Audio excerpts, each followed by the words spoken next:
Hello, Shining Souls, and welcome to Soul of Chiron. This is my very first current transit astrology YouTube video. I'm happy to be here. My name is Dorothy Taylor, and I'll be your astrologer this evening.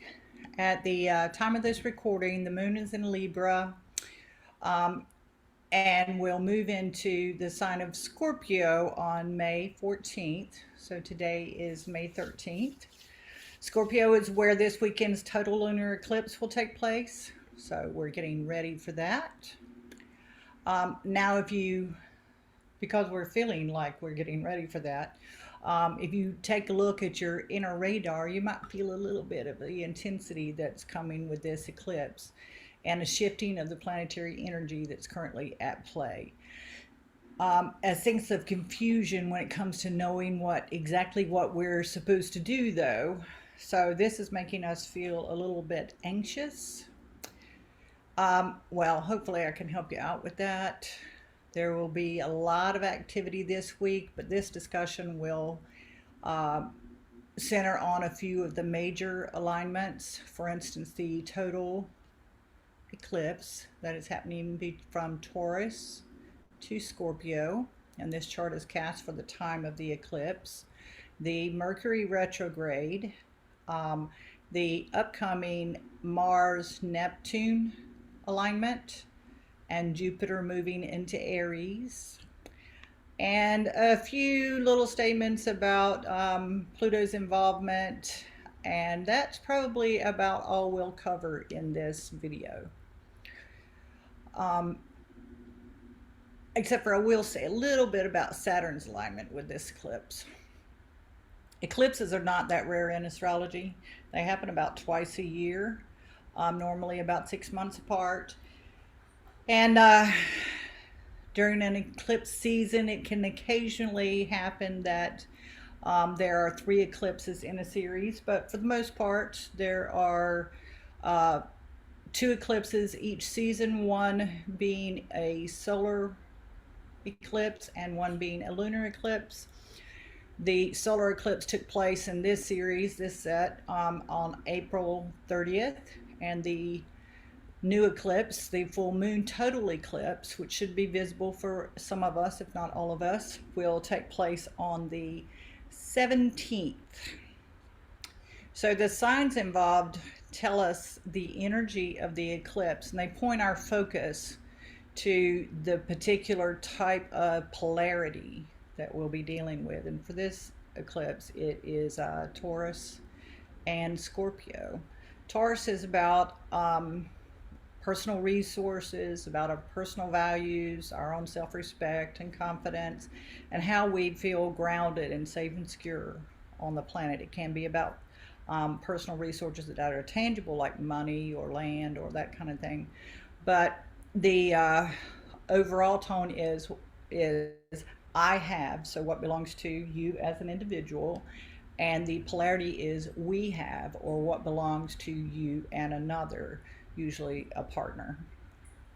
But it could be as far as your personal assets and a bank, or your personal assets and the government's. So anyone that you share a relationship with financially or emotionally, and the tethering of that relationship.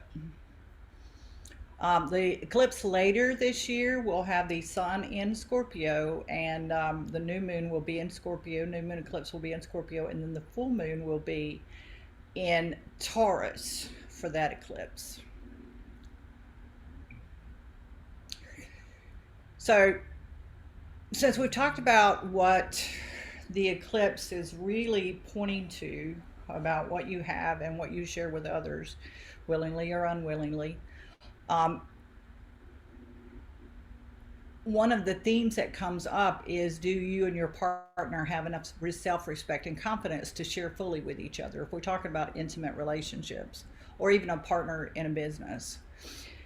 And if not, what do you feel like needs to change in order to be able to do that? Consider if it is actually possible, because sometimes it's not actually possible, to share fully who and what you are, what which means that what you have to offer, not just your tangible assets, but it could be who you are as a person, your talents, your gifts, your way of nurturing, their way of nurturing, their way of needing to receive love, your just everything from the actual physical, tangible assets to the emotional, intellectual, and spiritual assets. They are all included in this dynamic, in this polarity. And this eclipse and the one before can very easily express itself as a struggle for tangible things like money and possessions. But if it is it possible these things substitute for a much deeper interchange of related to how safe you feel in your relationships and in a very ever changing world? I know we feel like things have been um, kind of suppressed or heavy for a long time, and some of us, there's people have been through a lot of different things during this time period. Relationships have dissolved because of being stuck in the house with each other. People have lost their jobs, their finances have changed. There's a whole gamut of experiences that we've had over the last few years that hopefully this eclipse is pointing us towards balancing out. And while you consider these questions, I'd like for you to also consider this for a moment. At the moment, you are only working with partial facts, partial awareness of all the information that's going to become available to you. Mercury, right here, the little R beside it, Mercury retrograde has things just a little bit off kilter, and the Mars-Neptune conjunction is only adding to the confusion, this conjunction right here. While Jupiter in Aries, just right here, is amplifying that feeling of the need to do something, anything, everything, and nothing. But if you feel the need to do something, the next question is, but what?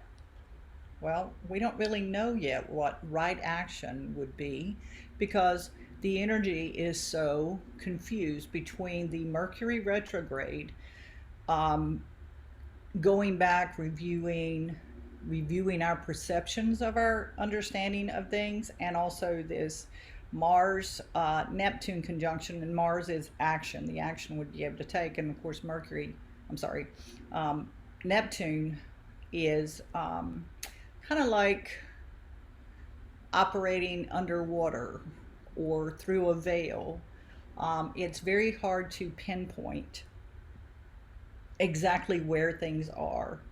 It reminds me of that saying on car mirrors: objects in mirror are closer than they appear.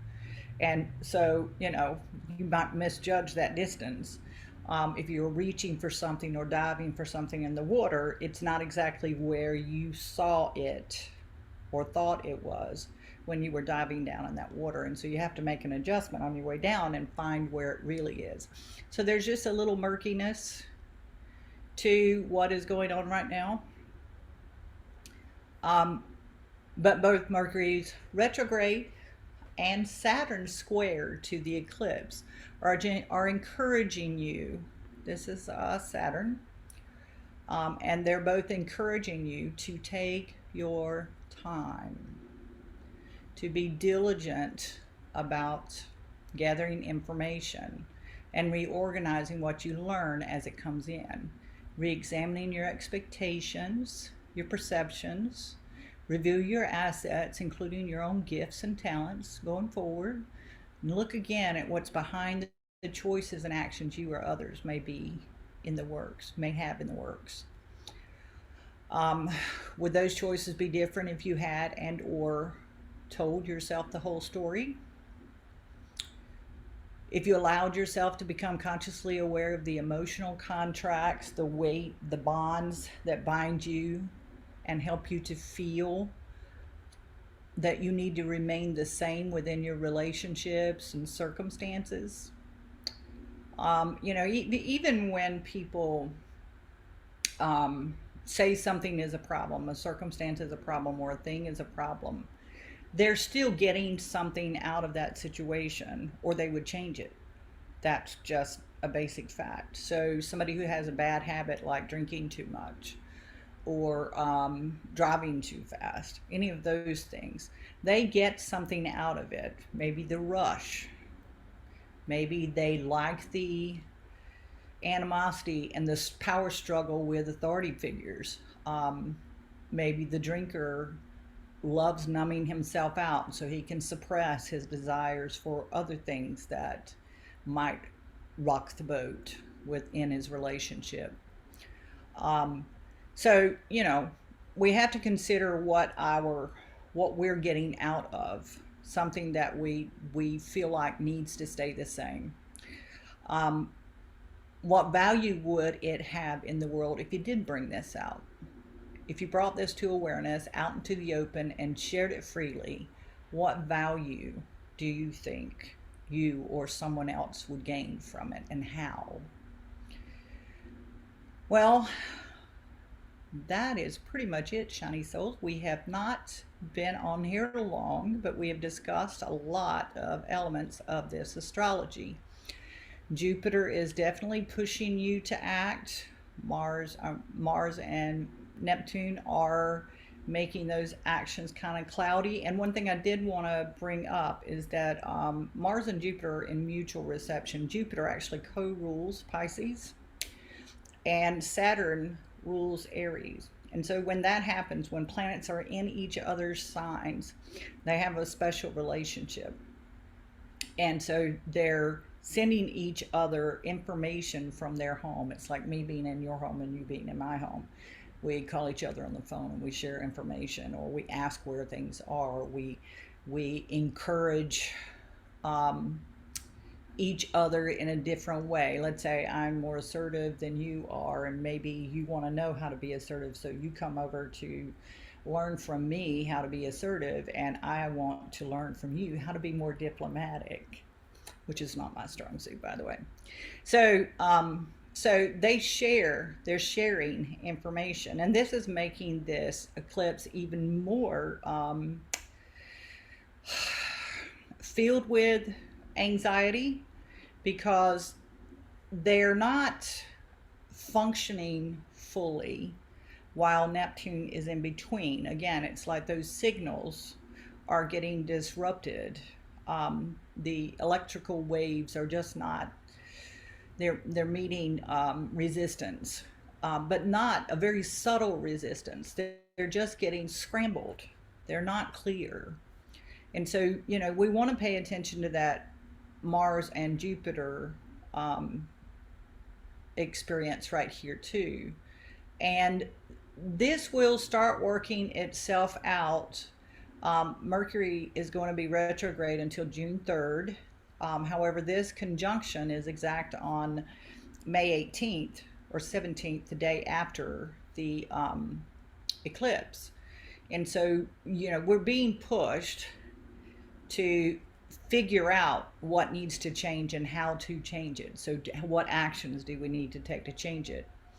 And this alignment here is at a trine to where this eclipse is taking place, up here to the moon, trine to the moon, and it's at a sextile to the sun here. And that's the alignment is also a square with Saturn. And so, Saturn and Mercury are saying, hold back, you don't have all the details yet, right? You don't know everything that's going on behind the scenes. It's not clear. And so there'll be a few surprises along the way, and that's okay. This is actually moving us towards the possibility of moving forward.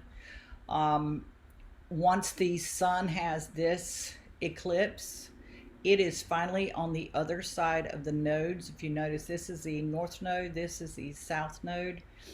The sun and Mercury are the first two planets this entire year to finally be on this side of the nodes. So before that, all of the energy was on this side. And so it was kind of, our experience was kind of one sided. Now the energy is going to begin to sort itself out and separate itself out. And so we don't all feel like we're having this one great big gigantic outer world that we have no ability to influence at all. Now we will have more influence, more ability to change our course, to make decisions, to have an impact, at least on our individual lives, if not out there in the world. And that's what all of these eclipses are about, is how the inner and outer world are intertwined, how we and others, or how we individually interwise our personal lives and the public life, or the bigger world, are connected. And so we just keep moving this forward until we finally get to a point where we feel like we have some breathing room and we can make choices.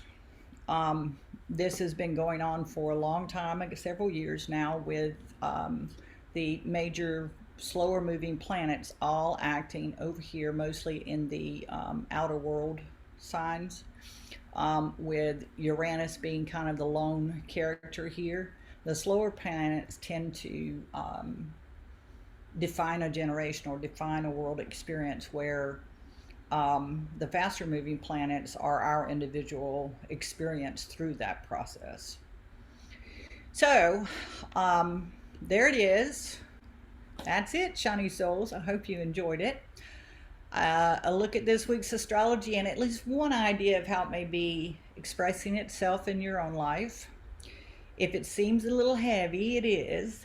That's the nature of eclipses, and it's certainly the nature of an eclipse in Scorpio. But you got this. Don't worry about it. You can handle it. We've had so much going on the last 2 years. This will be nothing. If you enjoyed this video, please like it below and subscribe to my channel, Soul of Chiron. If you would like a personal reading, feel free to email me at sockinfo@soulofchiron. That's SOCINFO